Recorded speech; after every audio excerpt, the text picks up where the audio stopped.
Abel Sebastião de Almeida.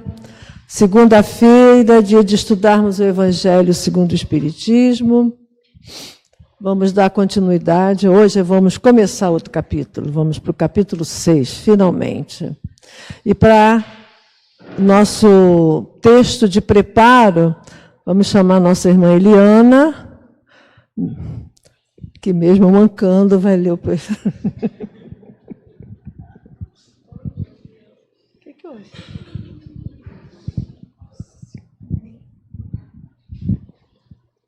Boa tarde. Livro Educandário de Luz, Espírito Emmanuel, Psicografia Francisco Cândido Xavier.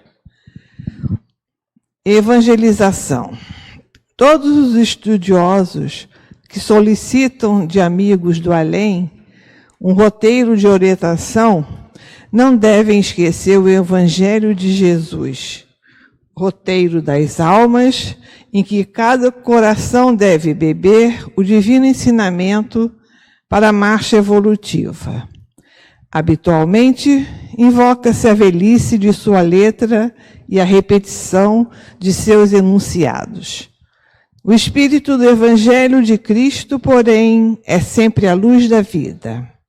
Determinados companheiros buscam justificar o cansaço das fórmulas, alegando que em Espiritismo temos obras definitivas da revelação, com sabor de novidade preciosa, em matéria de esclarecimento geral e esforço educativo. O Evangelho, todavia, é como um sol de espiritualidade. Todas essas obras notáveis dos missionários humanos, na sua tarefa de interpretação, funcionam como telescópios, aclarando-lhe a grandeza. É que a sua luz se dirige à atmosfera interior da criatura, intensificando no clima da boa vontade e do amor, da sinceridade e da singeleza. A missão do Espiritismo é a do Consolador, que permanecerá entre os homens de sentimento e de razão equilibrados, impulsionando a mentalidade do mundo para uma esfera superior, vindo em socorro da personalidade espiritual que sofre nos tempos modernos as penosas desarmonias do homem físico, do planeta. Estabelece o Consolador a renovação dos valores mais íntimos da criatura e não poderá executar a sua tarefa sagrada, na hipótese de seus trabalhadores abandonarem o esforço próprio, no sentido de operar-se o reajustamento das energias morais de cada indivíduo. A capacidade intelectual do homem é restrita ao seu aparelhamento sensorial. Todavia, a iluminação de seu mundo intuitivo o conduz aos mais elevados planos de inspiração, onde a inteligência se prepara em face das generosas realizações que lhe compete atingir no imenso futuro espiritual. A grande necessidade ainda é sempre de a evangelização íntima, para que todos os operários da causa da verdade e da luz conheçam o caminho de suas atividades regeneradoras, aprendendo que toda obra coletiva de fraternidade na redenção humana não se efetua sem a cooperação legítima, cuja base é o esclarecimento sincero, mas também é a abnegação em que o discípulo sabe ceder, tolerar e amparar no momento oportuno. Para a generalidade dessa orientação moral, faz-se indispensável que todos os centros de estudo doutrinário sejam iluminados pelo Espiritismo evangélico, a fim de que a mentalidade geral se aplique à luta da edificação própria, sem fetichismos e sem o apoio temporal de forças exteriores, Mesmo porque, se Jesus convocou ao seu coração magnânimo todos os que choram com o vinde a mim, vós os que sofreis, também asseverou, tomai a vossa cruz e segui-me, esclarecendo a necessidade de experiências edificantes no se crer. É preciso renovar-se. Não basta aprender as filosofias e as ciências do mundo, mas sentir e aplicar com o Cristo.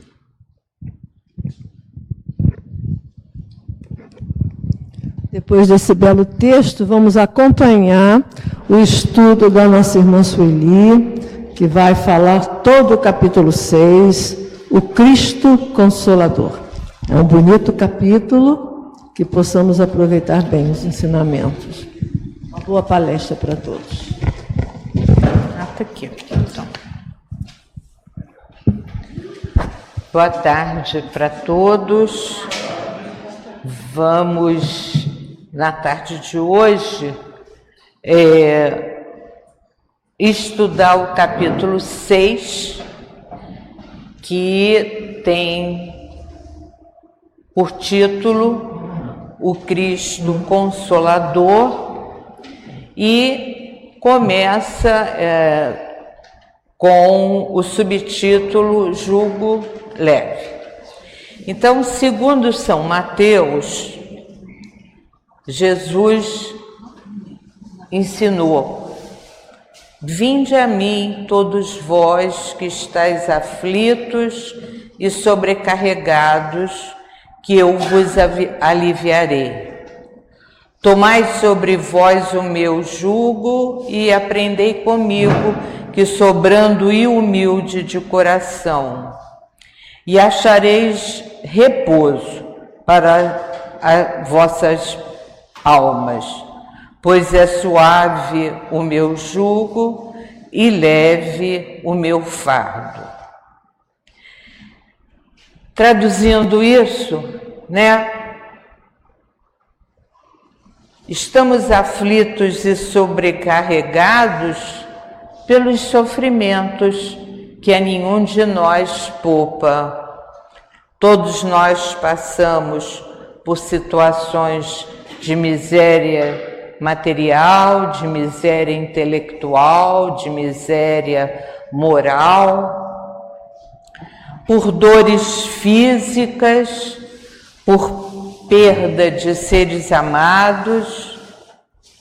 Então, todos os sofrimentos encontram consolação na fé no futuro e na confiança na justiça de Deus, a qual Jesus Cristo veio ensinar aos homens. Aqueles homens que nada esperam após essa vida, ou que duvidam da existência de outra vida, sobre eles as aflições caem com todo o seu peso e nada lhes mitiga a dor.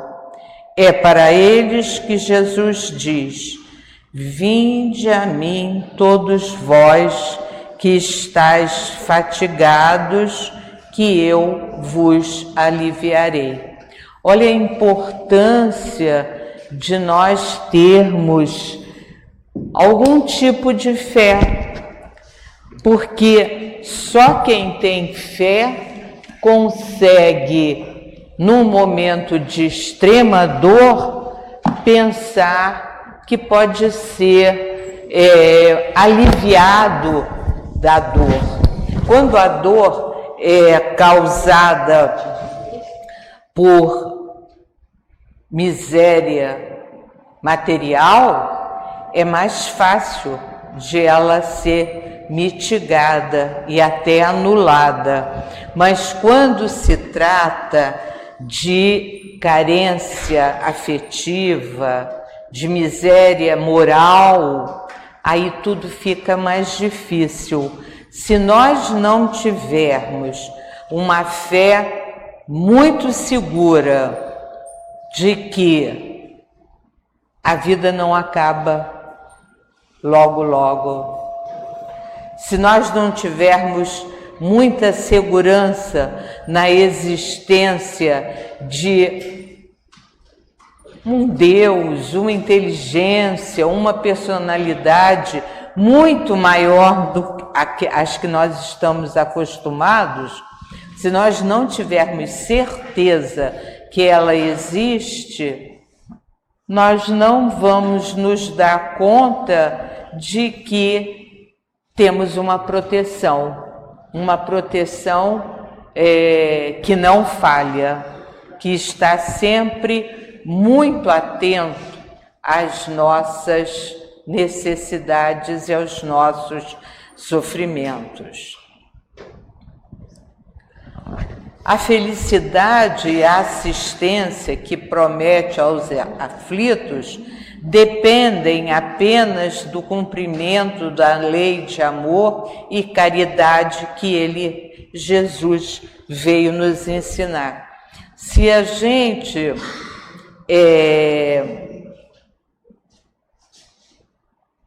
ama e cuida do outro, com certeza as nossas aflições vão ser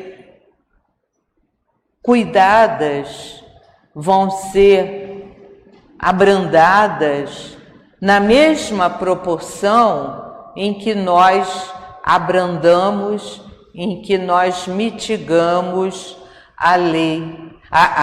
o sofrimento, a aflição dos nossos semelhantes. E aí o próximo item é o Consolador prometido. Se me amais, guardai os meus mandamentos, e eu rogarei a meu Pai, e ele vos enviará outro Consolador, a fim de que fique eternamente convosco. O Espírito de verdade, o que o mundo não pode receber, porque o não vê e absolutamente o não conhece. Mas quanto a vós, conhecê-lo-eis, porque ficará convosco e estará em vós. Porém, o Consolador, que é o Santo Espírito, que meu Pai enviará em meu nome, vos ensinará todas as coisas e vos fará recordar tudo o que vos tenho dito. E isso são palavras de São João, lembrando das coisas que Jesus ensinava no seu tempo. E aí a gente percebe como são difíceis as frases que a gente lê no Evangelho. Se nós não pararmos para fazer uma leitura pensada, interpretada, nós não conseguimos entender, por exemplo, essa mensagem de São João, né? Porém, o Consolador, que é o Santo Espírito, eu não sei quem é o Consolador, eu não sei quem é o Santo Espírito, que meu Pai enviará em meu nome, vos ensinará todas as coisas e vos fará recordar tudo o que vos tenho dito. Olha como poucas palavras podem comprometer o nosso conhecimento se a gente não parar para pensar, para buscar o significado das palavras nesse texto.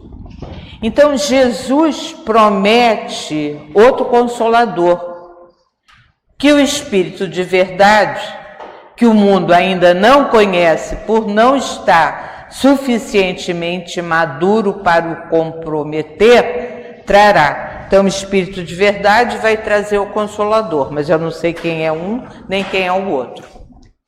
Se o Espírito de verdade teria de vir posteriormente para ensinar todas as coisas, é porque Jesus não dissera tudo e os homens se esqueceram ou compreenderam mal os ensinamentos do Cristo. Eu acho que todo mundo lembra de um momento nosso de estudo em que nós nos referimos ao fato de, quando Jesus encarnou, a diferença entre ele e os homens era abissal, era imensa.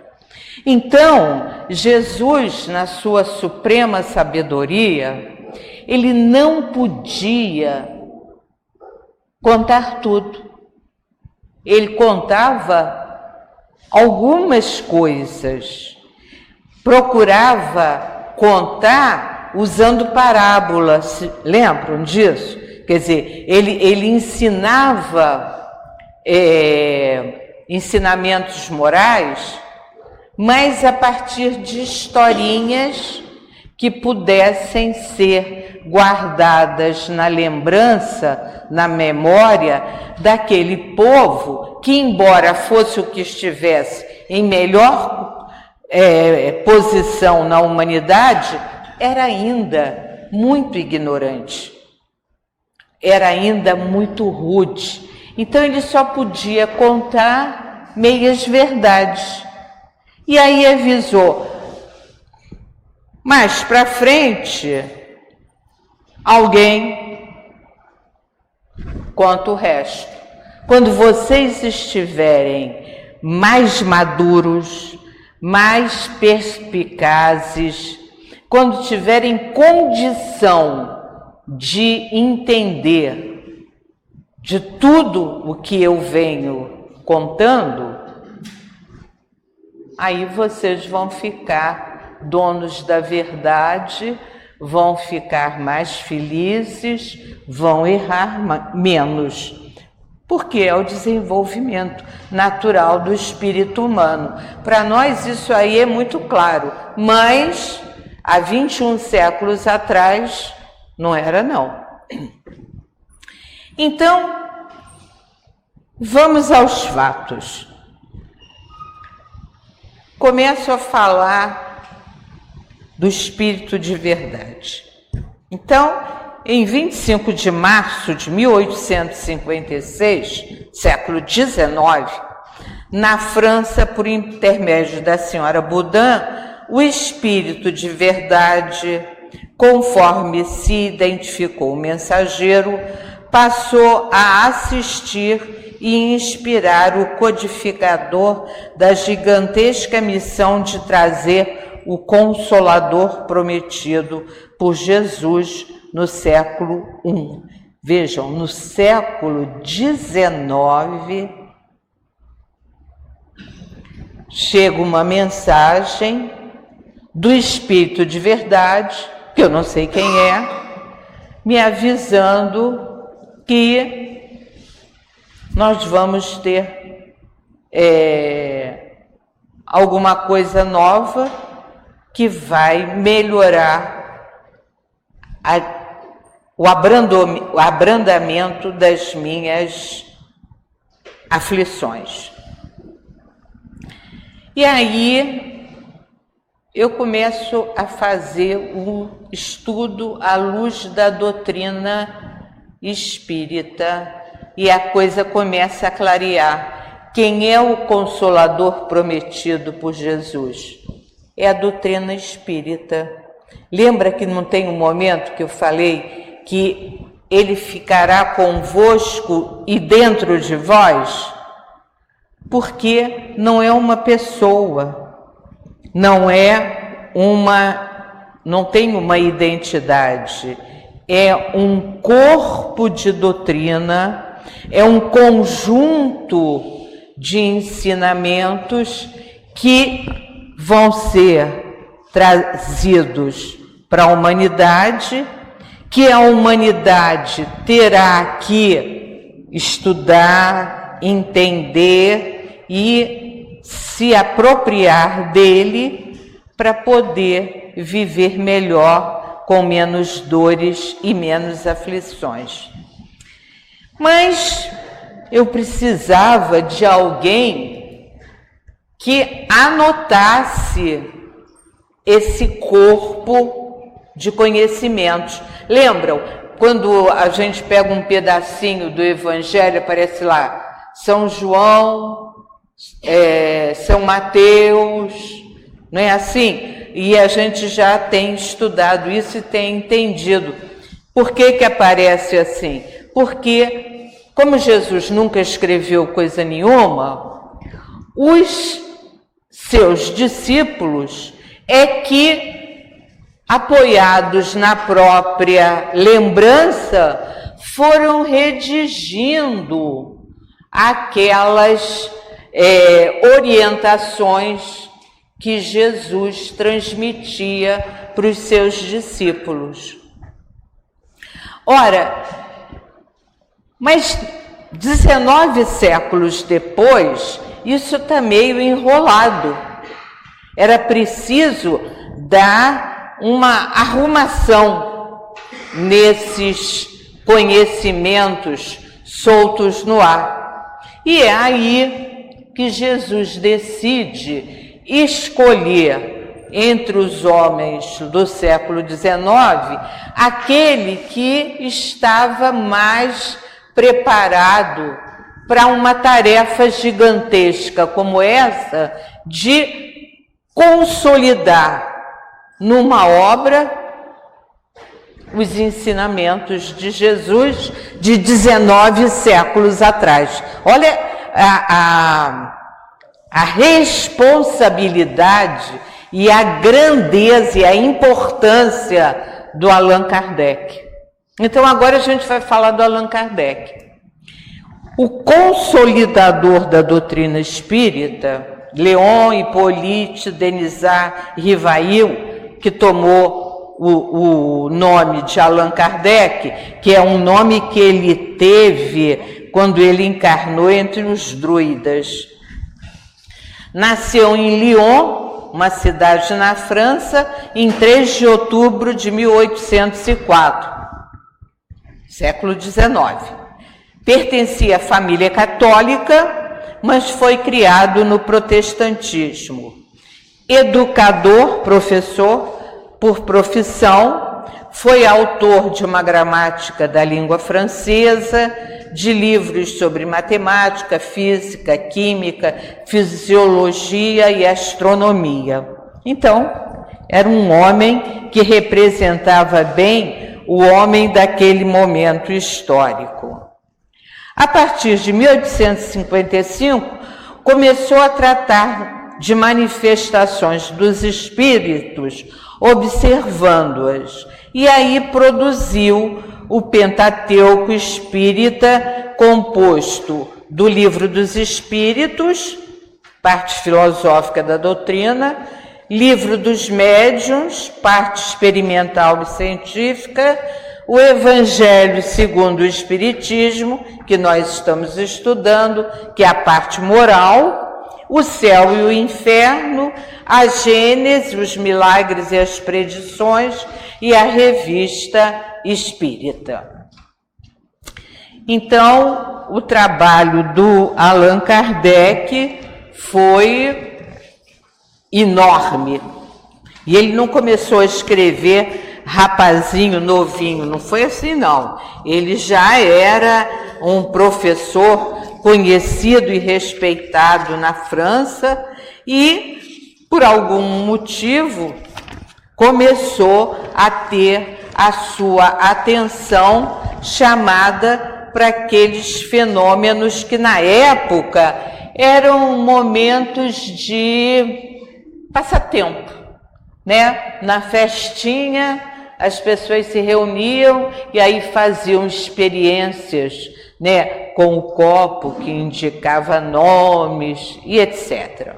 Bom, e aí ele não produz, olha, eu estou usando o verbo errado, ele arruma, ele consolida, ele compõe daqui e dali, de tudo que ele recebia, um evangelho, ou seja, um livro de bons conselhos, mas interpretados à luz do Espiritismo. E a luz do Espiritismo faz toda a diferença, porque de verdade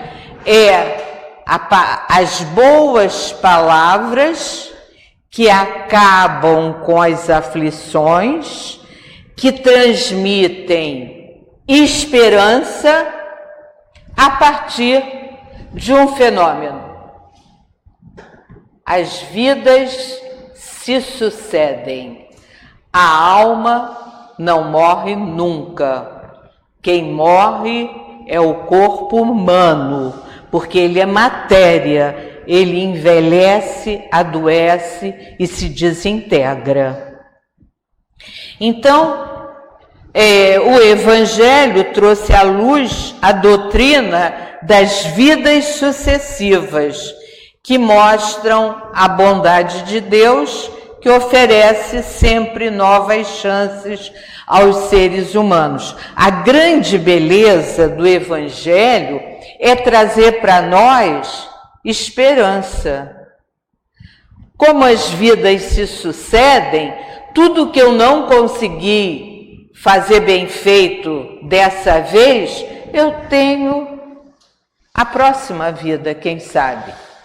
Eu vou ser colocado em algum grupo social, em algum grupo familiar, que vai me ajudar a corrigir fatos errados que eu cometi, que vai me ajudar a conhecer mais alguma coisa que eu comecei a estudar, mas não consegui acabar, morri antes. Então, a doutrina das vidas sucessivas mostra bem a bondade de Deus, a paciência que Ele tem conosco. Ele está sempre te dando mais tempo, mais tempo, mais tempo, mais tempo, até que você consiga ir resolvendo os seus probleminhas particulares. Então, a doutrina das vidas sucessivas surgiu no século XIX, que foi um século em que a vida intelectual floresceu, tanto nas ciências, como no positivismo, que é uma filosofia, como no liberalismo, que é uma filosofia econômica, em que todas as verdades tinham que passar pelo crivo da razão. Nós passamos a ter que provar tudo aquilo que a gente afirmava.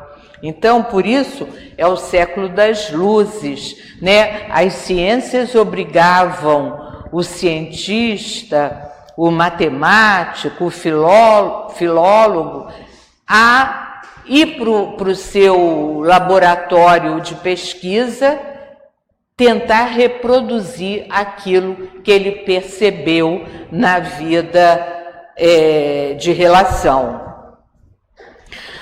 E Kardec, que é um intelectual dessa época, por isso ele era um autor de vários livros, dizia: não há fé inquebrantável, não é fé pela fé, senão aquela que pode encarar frente a frente a razão, em todas as épocas da humanidade, porque a gente tem mania de opor fé à razão, razão à fé. Fé é alguma coisa que eu não consigo provar no laboratório.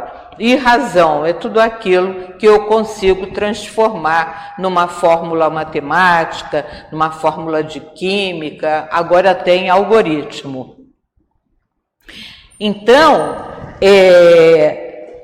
que acontecia? Kardec era um homem intelectual, era um homem do século XIX, era um homem de ciências, e ele tinha certeza que tinha alguma coisa depois da morte física. Só que ele não tinha como ir para o laboratório fazer essa prova. Mas ele percebeu que as mensagens apareciam pelo mundo todo, em lugares totalmente diferentes. E o que ele fez? Ele começou a pegar tudo isso, toda essa correspondência, juntou essa correspondência e começou a arrumar de forma que pudesse provar isso. As vidas se sucedem, não há morte, há só transformação de estado. E os espíritos estão por toda parte, porque nós estamos por toda parte. Apenas um grupo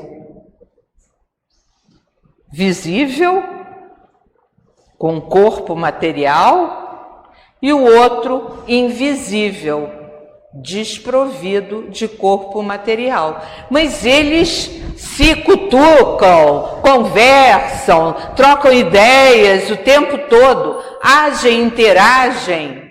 O problema era como explicar isso, provar isto num tempo em que tudo era ciência. E a fé espírita não pode se opor à ciência. Depois de muito estudar e observar, Kardec se convenceu de que a vida continua depois da morte física, de que os espíritos encarnados e desencarnados se acotovelam por toda parte, agem e interagem, vivem, estudam, sofrem, progridem. E aí a gente começa a desenrolar o novelo. O Espírito de verdade, Jesus, ou uma pleiade de espíritos, nunca se soube até agora exatamente a identidade do Espírito de verdade. Ensina a obedecer à lei de Deus, que se resume no dever do amor e da caridade. É uma lei de um artigo só. Todos nós temos que amar a Deus sobre todas as coisas, ao próximo como a si mesmo. Portanto, é a caridade máxima. Tendo sempre fé no futuro, porque a vida continua, e esperança, que vai resolver as suas aflições em algum momento dessa trajetória pelo infinito. E, sobretudo, confiança na justiça de um Deus bondoso. Isso é importantíssimo, porque isso faz parte do nosso dia a dia. Todos nós vivemos com sempre algum tipo de aflição, sempre com algum tipo de medo, sempre com alguma vontade de conseguir uma coisa que ainda está longe. Mas se a gente orientar a nossa vida no amor ao próximo e a si mesmo, no amor a Deus sobre todas as coisas, e amando ao próximo como a si mesmo, praticando uma caridade irrestrita. E aí, é claro, se eu consigo seguir a lei de Deus, não há penalidade, só há esperança de chegar ao tempo certo, só há certeza que a justiça divina é perfeita, mas sempre envolta em muita bondade. O Cristo Consolador, o Espiritismo, nas mensagens do Espírito de Verdade, aquele conjunto de espíritos de altíssima qualidade, que com certeza deviam ter uma relação direta com Jesus, o Espírito de Verdade diz nas muitas comunicações que faz pelo mundo afora: trago a verdade para dissipar as trevas. O Espiritismo lembra aos incrédulos que acima deles reina o bom e grandioso Deus, Criador dos céus e da terra. Isso a gente tem que falar o tempo todo. E o Espiritismo não deixa isso cair no esquecimento, não. O mais importante em tudo isso é que há, com certeza, um Deus absolutamente bondoso e presente na vida de todos nós. Se esse Deus é um ser como aqueles deuses da mitologia, né, que eram feitos à figura do homem, eram semelhantes ao homem, com os seus defeitos e as suas grandezas, não é bem isso. Na doutrina espírita, eu não consigo definir o perfil de Deus. Eu não consigo desenhar a figura de Deus. Nem de longe a gente tem uma pista. Provavelmente porque ele não tem figura. Provavelmente porque ele é alguma coisa tão grandiosa, que a nossa inteligência, a nossa capacidade de percepção não consegue alcançar. Não tem jeito. Ele existe, tenho certeza. Agora, desenhá-lo, não consigo, porque a minha capacidade intelectiva não consegue perceber essa forma grandiosa que deve ser a forma divina. Deus não quer aniquilar a raça humana. Deus quer que os homens, se ajudando mutuamente, sejam socorridos. Olha que coisa linda! Não é ninguém de fora que vai nos ajudar. Não é nenhum ser mitológico que vem resolver o meu problema.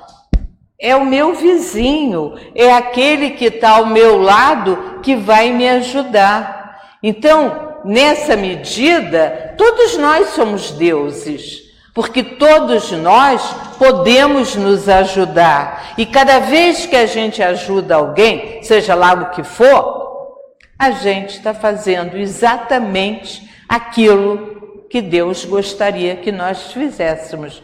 E aí nós funcionamos meio que semelhante a Deus, fazendo pelo outro o que eu queria que me fosse feito. Deus quer que os homens ouçam as vozes dos espíritos desencarnados, o que mostra que a morte não existe e que a vida é oportunidade de alavancar as virtudes e sepultar os vícios. Olha aqui o Allan Kardec, enquanto intelectual do século XIX, que quer entrar no laboratório e fazer a fórmula matemática de uma equação. Olha o que ele diz. Ele diz que a gente precisa... Retorna um pouquinho. Aqui. Quando ele diz assim: Deus quer que os homens ouçam as vozes dos espíritos desencarnados. Mas como que eles vão ouvir? Ou a gente vai ter um médium de efeitos físicos, ou vai ser usada a voz direta, ou nós vamos sendo intuídos. O espírito desencarnado, nosso amigo, nosso companheiro, muitas vezes eles nos intuem: não faz isso que não vai dar certo, não passa por ali que está perigoso. Isso, quando ele faz essa afirmativa, é o momento que eu estou lá no laboratório de matemática juntando 2 mais 2 igual a 4. Provei a lei. E aí, se eu ouço os conselhos que eu recebo intuitivamente, ou eu ouço mesmo, aí eu saco. Então não tem morte, não tem morte. Se eu estou vendo, estou falando com a minha mãe, ela já morreu há uma opção de tempo, como é que eu posso dizer que tem morte? O corpo acabou, mas ela está ali, que eu estou vendo. Então, isso é aproximar o espiritismo da ciência. De que maneira? Comprovando que não há morte. Não há morte porque o morto fala comigo, porque eu vejo aquele que já não está encarnado. Então, tá provado. Então, continuando, espíritas, amai-vos, eis o primeiro mandamento, instruí-vos, eis o segundo mandamento. Lembrando que espiritismo é doutrina, é filosofia, mas é ciência também. Então, o espírita tem que estar estudando sempre. Não dá para achar que leu o Evangelho uma vez e não precisa de mais nada. Bem pelo contrário.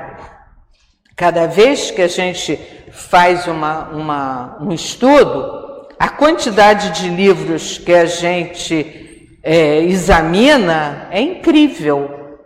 A ponto da gente ter que estar escrevendo tudo para não perder nenhuma nuance. Irmãos, nada morre.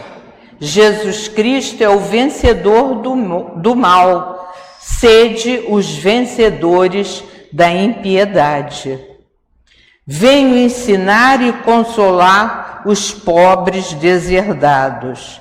Trabalhai todos os dias para suprir as necessidades do corpo.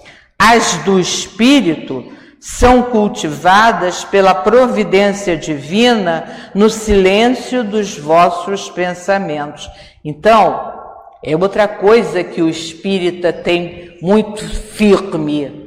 Trabalhar, trabalhar, trabalhar sempre. Sempre. O trabalho é a mola mestra de uma vida saudável. E o tempo todo vamos cultivando os bons pensamentos, vamos cultivando os cuidados com os outros, mas isso a gente faz na nossa intimidade. Naqueles momentos em que a gente fica na dúvida, faço ou não faço, ajudo ou não ajudo, na dúvida, Jesus, você ajudava ou não? Se ele diz, ajuda, não penso 2 vezes. E aí a gente não erra, a gente vai fazer exatamente aquilo que a doutrina espírita espera da gente e que foi aquilo que Jesus nos ensinou. Aqueles que carregam seus fardos e assistem seus irmãos são os meus bem-amados.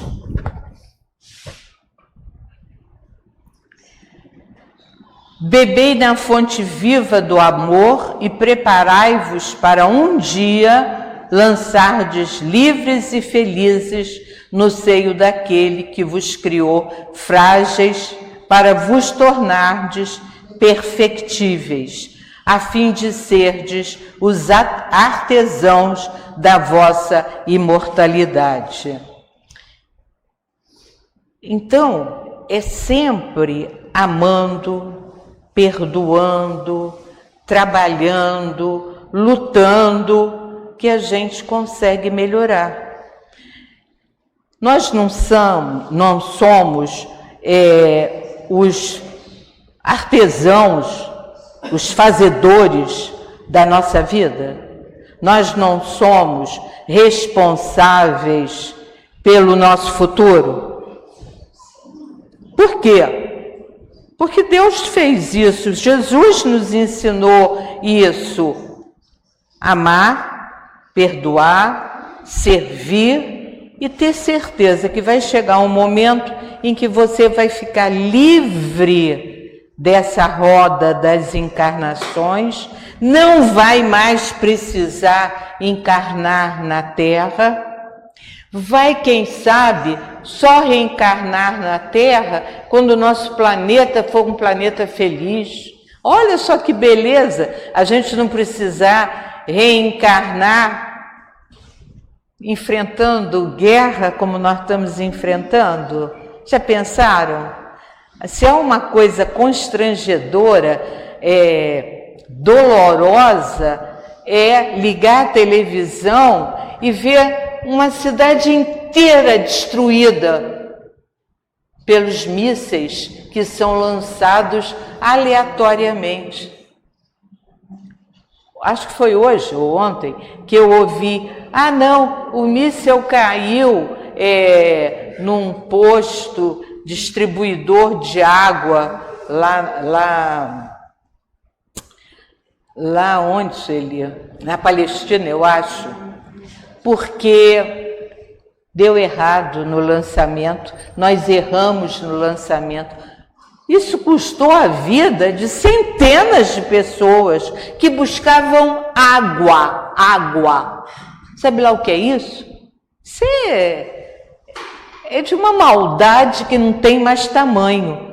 O que esses homens, como é que esses homens, às vezes eu penso isso, caramba, como é que um Putin vai reencarnar?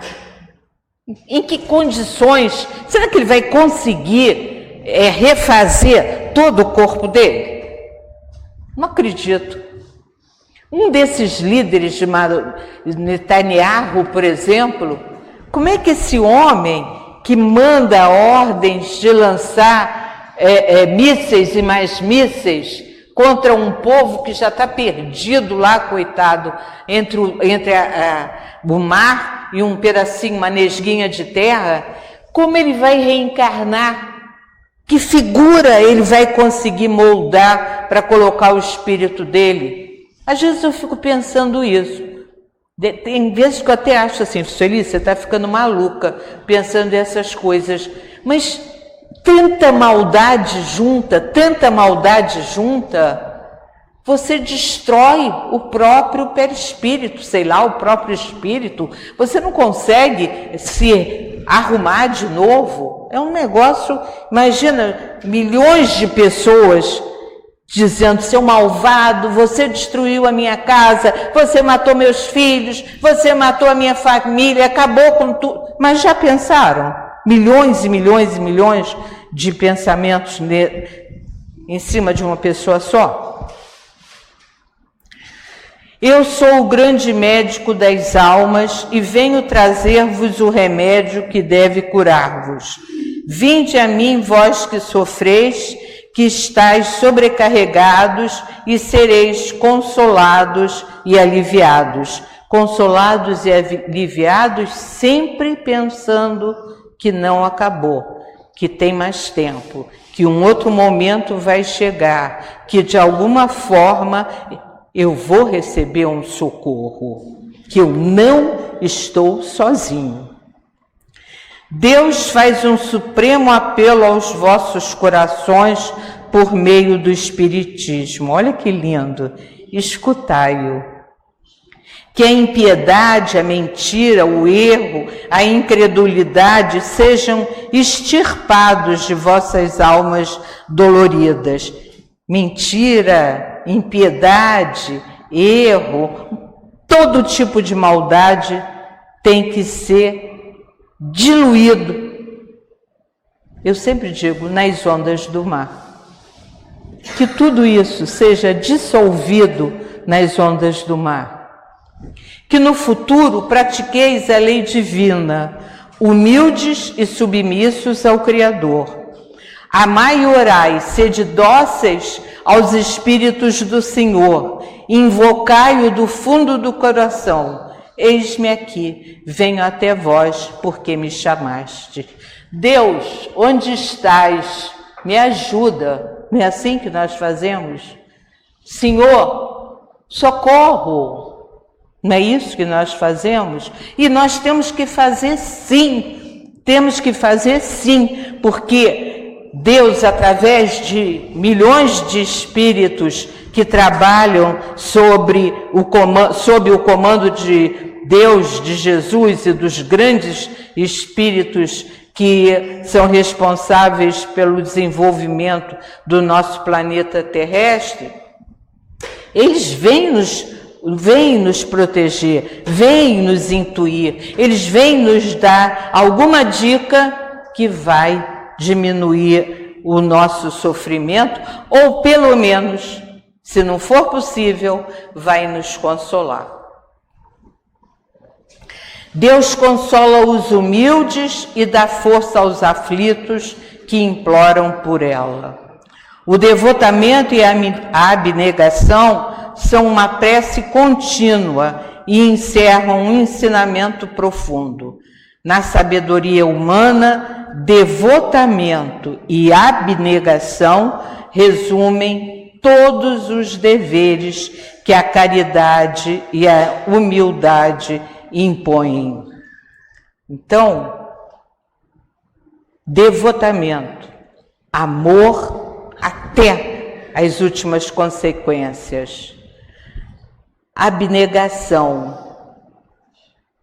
servir ao outro, assistir ao que precisa de assistência. Esses são os nossos deveres. Amar, perdoar, servir e viver.